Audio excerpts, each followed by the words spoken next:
नमस्कार, मैं राखी पेशवानी। आप देख रहे हैं आमने सामने न्यूज।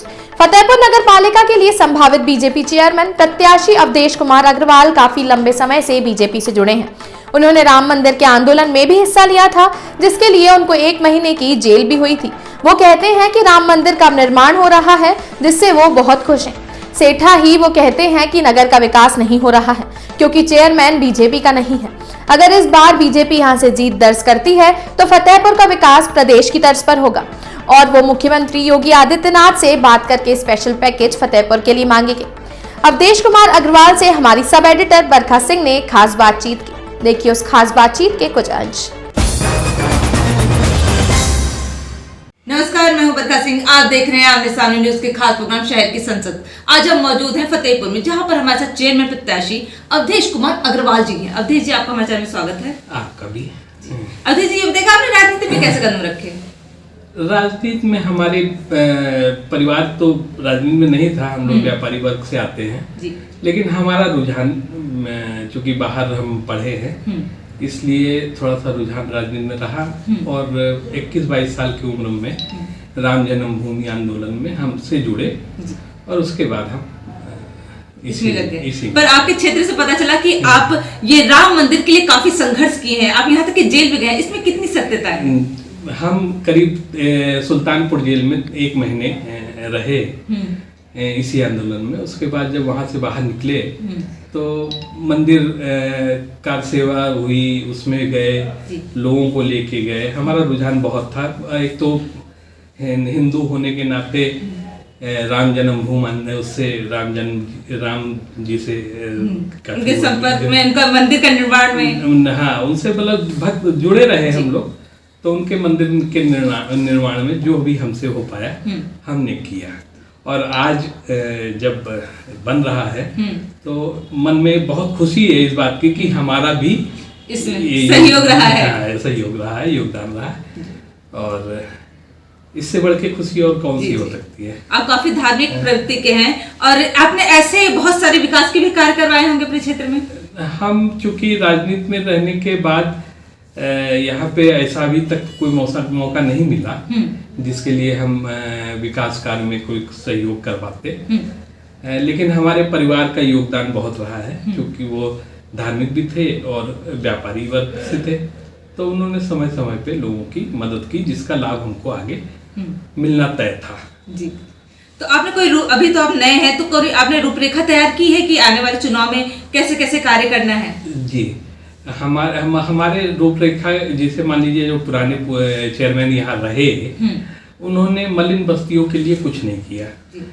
आज भी वो गंदगी बजाते गंदगी भरी नाली के अपना जीवन बिता रहे हैं के पास में रहकर। आज तक उसकी न सफाई हुई, न उसका कोई वो बना। लेकिन फिर भी लोग उसमें उनको जिता रहे थे पुराने उनके नाते।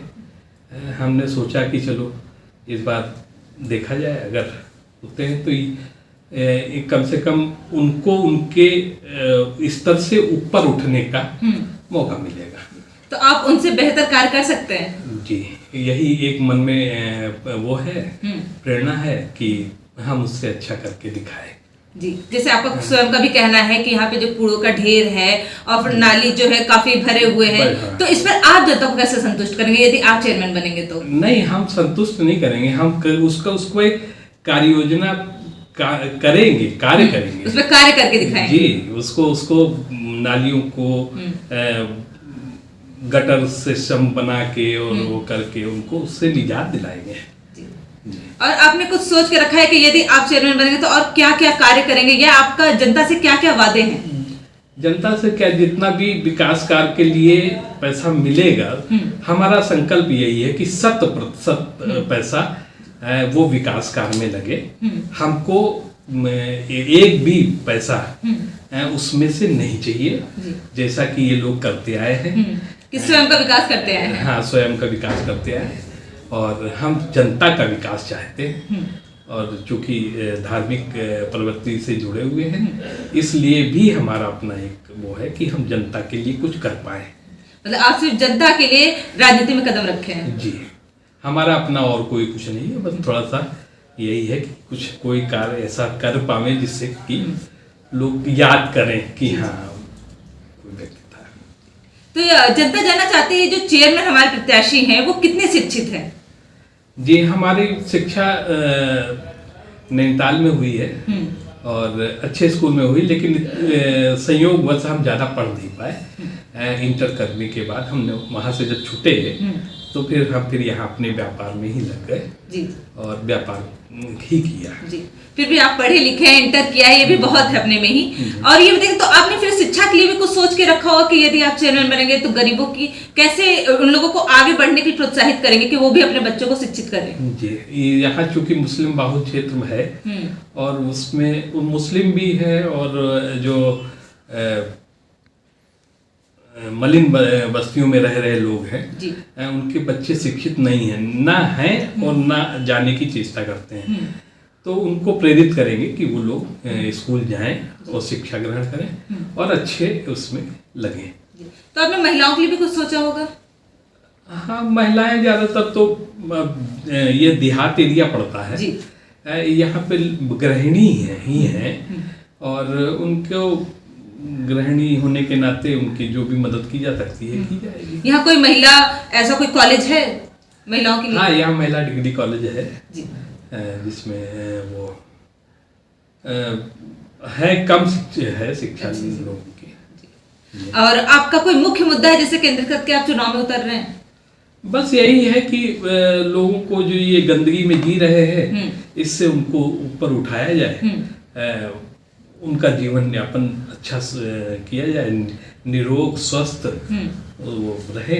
यही हमारा यही उद्देश्य है जिसके लिए हम चुनाव लड़ना चाहते हैं। और हमारे चैनल के माध्यम से आप जनता से कुछ कहना चाहते हैं? बस यही कहना चाहते हैं कि अगर भारतीय जनता पार्टी हमको टिकट देती है, सिंबल देती है, तो आप उसको भारतीय जनता पार्टी को जिताइए। जो भी कार्य होगा आपके हित में और अच्छा होगा। हमने अपने बैनर में लिखा है कि सेवा के लिए सदैव तत्पर, आपकी सेवा के लिए सदैव तत्पर। मतलब आप हमेशा जनता की सेवा के लिए रहेंगे क्षेत्र में। बहुत बहुत धन्यवाद हमसे जुड़ने के लिए। जी, आपको भी। ये थे हमारे साथ चेयरमैन प्रत्याशी अवधेश जी, जो कि राम मंदिर में बहुत सहयोग किया, यहाँ तक कि वो 1 महीने के लिए जेल तक भी गए हैं और उन्होंने ये इतने धार्मिक प्रवृत्ति के हैं। अब ये चुनाव में उतरे हैं, अब ये चेयरमैन बनना चाहते हैं। अब ये तो देखने वाली बात होगी जनता इनका कितना सहयोग करती है। और ये इन्होंने सोच के रखा है कि यदि ये चेयरमैन बनेंगे तो ये एकदम रूपरेखा अपने फतेहपुर का चेंज कर देंगे। अब तो बने रहिए, तब तक के लिए आमने सामने न्यूज के साथ मैं बरखा सिंह। धान मिल के मालिक अवधेश अग्रवाल बीजेपी के समर्पित कार्यकर्ता हैं और वो योगी मोदी की नीतियों पर विश्वास करते हैं। अब देखना ये है कि जनता उनको कितना पसंद करती है, ये तो चुनावी नतीजों के दिन ही पता चलेगा। अब दीजिए बरखा सिंह को इजाजत।